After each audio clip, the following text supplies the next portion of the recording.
ನನ್ನ ಎಲ್ಲ ವೀಕ್ಷಕರಿಗೆ ಆಸ್ಟ್ರೋಶನಿಷ್ಕ ಜ್ಯೋತಿಷ್ಯ ಕಾರ್ಯಕ್ರಮದಿಂದ ನಿಮಗೆಲ್ಲರಿಗೂ ನಾನು ಮಾಡುವ ನಮಸ್ಕಾರಗಳು. ಯಾರೆಲ್ಲ ನಮ್ಮ ಕಾರ್ಯಕ್ರಮಕ್ಕೆ ಸಬ್ಸ್ಕ್ರೈಬ್ ಆಗಿಲ್ಲ ಪ್ಲೀಸ್ ಸಬ್ಸ್ಕ್ರೈಬ್ ಆಗಿ ಹಾಗೂ ಲೈಕ್ ಮಾಡಿ ಹಾಗೂ ಪಕ್ಕದಲ್ಲಿರುವ ಬೆಲ್ ಐಕಾನ್ ಪ್ರೆಸ್ ಮಾಡಿ, ಯಾಕಂದ್ರೆ ದಿನಾಲು ನಾನು ಹಾಕುವ ದಿನ ಭವಿಷ್ಯ ನಿಮ್ಮೆಲ್ಲರಿಗೂ ಆದಷ್ಟು ಬೇಗ ತಲುಪಲಿ. ಏಪ್ರಿಲ್ 2024 ಮೇಷ ರಾಶಿ ಭವಿಷ್ಯ ಮಾಸಿಕ ಜಾತಕ 2024 ಪ್ರಕಾರ ಈ ತಿಂಗಳು ಮೇಷರಾಶಿಯವರಿಗೆ ಒಳ್ಳೆಯ ಮತ್ತು ಕೆಟ್ಟ ಫಲಿತಾಂಶಗಳನ್ನು ತರುತ್ತದೆ. ಈ ತಿಂಗಳು ವೃತ್ತಿಯ ವಿಷಯದಲ್ಲಿ ಧನಾತ್ಮಕವಾಗಿರುತ್ತದೆ. ನೀವು ಯಾವುದೇ ಕೆಲಸವನ್ನು ಮಾಡಿದರೂ ನೀವು ಅದನ್ನು ಸಂಪೂರ್ಣ ಬದ್ಧತೆ ಮತ್ತು ಪ್ರಾಮಾಣಿಕತೆಯಿಂದ ಪೂರ್ಣಗೊಳಿಸುತ್ತೀರಿ. ಉದ್ಯಮಿಗಳು ವಿದೇಶಿ ಸಂಪರ್ಕಗಳಿಂದ ಲಾಭವನ್ನು ಪಡೆಯುತ್ತಾರೆ. ಇದು ವ್ಯವಹಾರದಲ್ಲಿ ಅಭಿವೃದ್ಧಿಗೆ ಕಾರಣವಾಗುತ್ತದೆ ಮತ್ತು ನಿಮ್ಮ ಮುಂದೆ ಹೊಸ ನಿರೀಕ್ಷೆಗಳನ್ನು ಉಂಟುಮಾಡುತ್ತದೆ. ನಿಮ್ಮ ಸಂಸ್ಥೆಯನ್ನು ಸರಿಯಾದ ಮಾರ್ಗದಲ್ಲಿ ಮುನ್ನಡೆಸಲು ನೀವು ಲಾಭವನ್ನು ಪಡೆಯಬಹುದು.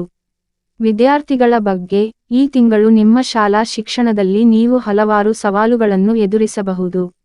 ಏಪ್ರಿಲ್ 13 ರಂದು ಸೂರ್ಯನು ಮೇಷ ರಾಶಿಯ ನಿಮ್ಮ ಮೊದಲ ಮನೆಯ ಮೂಲಕ ಹಾದು ಹೋಗುತ್ತಾನೆ. ಅದು ಅಲ್ಲಿ ಗುರುವನ್ನು ಭೇಟಿಯಾಗಲಿದೆ. ಪರಿಣಾಮವಾಗಿ ನೀವು ಬಲವಾದ ಶೈಕ್ಷಣಿಕ ಸ್ಥಾನವನ್ನು ಹೊಂದಿರುತ್ತೀರಿ ಮತ್ತು ನಿಮ್ಮ ಅಧ್ಯಯನವನ್ನು ಮುಂದುವರಿಸಲು ಸಾಧ್ಯವಾಗುತ್ತದೆ. ಈ ತಿಂಗಳು ಕುಟುಂಬದ ವಿಷಯದಲ್ಲಿ ಶಾಂತವಾಗಿರುವಂತೆ ತೋರುತ್ತದೆ, ಆದರೆ ತಿಂಗಳ ಮೊದಲ ಭಾಗದಲ್ಲಿ ಮಂಗಳವು 11ನೇ ಮನೆಯಿಂದ 2ನೇ ಮನೆಯಲ್ಲಿ ಸಮಗ್ರ ನೋಟವನ್ನು ಹೊಂದಿರುತ್ತಾನೆ. ಇದು ಕುಟುಂಬ ವ್ಯವಹಾರಗಳಲ್ಲಿ ಕೆಲವು ಬಿಸಿ ಮಾತುಕತೆಗಳು ಮತ್ತು ವಿವಾದಗಳಿಗೆ ಕಾರಣವಾಗಬಹುದು. ನಿಮ್ಮ ಪ್ರಣಯ ಜೀವನದ ವಿಷಯದಲ್ಲಿ ಈ ತಿಂಗಳು ನಿರಾಸಕ್ತಿ ತೋರುತ್ತಿದೆ.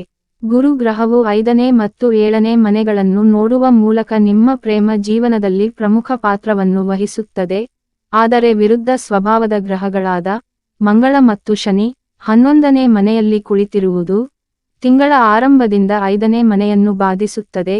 ಇದರಿಂದ ಎಲ್ಲವೂ ಇರುತ್ತದೆ. ನಿಮ್ಮ ಮತ್ತು ನಿಮ್ಮ ಪ್ರಿಯಕರನ ನಡುವೆ ಅಸಾಮಾನ್ಯ ಪ್ರೀತಿ ಇರುತ್ತದೆ. ವೈವಾಹಿಕ ಜೀವನದಲ್ಲಿ ಭಿನ್ನಾಭಿಪ್ರಾಯದಿಂದ ಏನಾದರೂ ಸಂಭವಿಸುವ ಸಾಧ್ಯತೆಯಿದೆ. ನೀವು ಇಂತಹ ವಿಷಯವನ್ನು ತ್ವರಿತವಾಗಿ ನಿಭಾಯಿಸಿದರೆ ನಿಮ್ಮ ವೈವಾಹಿಕ ಜೀವನವನ್ನು ಆರಾಮವಾಗಿ ಕಳೆಯಬಹುದು. ನಿಮ್ಮ ಹಣಕಾಸಿನ ಪರಿಸ್ಥಿತಿಯನ್ನು ನೀವು ಪರಿಶೀಲಿಸಿದರೆ ಈ ತಿಂಗಳು ಮಿಶ್ರ ಫಲಿತಾಂಶಗಳನ್ನು ನೀಡುತ್ತದೆ ಎಂದು ನೀವು ಗಮನಿಸಬಹುದು. ಈ ತಿಂಗಳು ಆರೋಗ್ಯದ ದೃಷ್ಟಿಯಿಂದ ಸಾಕಷ್ಟು ದುರ್ಬಲವಾಗಿರುತ್ತದೆ ಎಂದು ನಿರೀಕ್ಷಿಸಲಾಗಿದೆ. 12ನೇ ಮನೆಯಲ್ಲಿ ಶುಕ್ರ, ಸೂರ್ಯ ಮತ್ತು ರಾಹು ಇರುವುದರಿಂದ ಕಣ್ಣು ನೋವು ಕಾಡಬಹುದು. ಪರಿಹಾರ: ಶನಿವಾರದಂದು ನೀವು ನಿರ್ಗತಿಕರಿಗೆ ಆಹಾರವನ್ನು ನೀಡಬೇಕು. ವಿಡಿಯೋ ನೋಡಿದ ನನ್ನ ಎಲ್ಲ ಕನ್ನಡಿಗರಿಗೂ ಕೋಟಿ ಹೃದಯಪೂರ್ವಕ ವಂದನೆಗಳು. ದಯವಿಟ್ಟು ಸಬ್ಸ್ಕ್ರೈಬ್ ಮಾಡಿ, ಲೈಕ್ ಮಾಡಿ.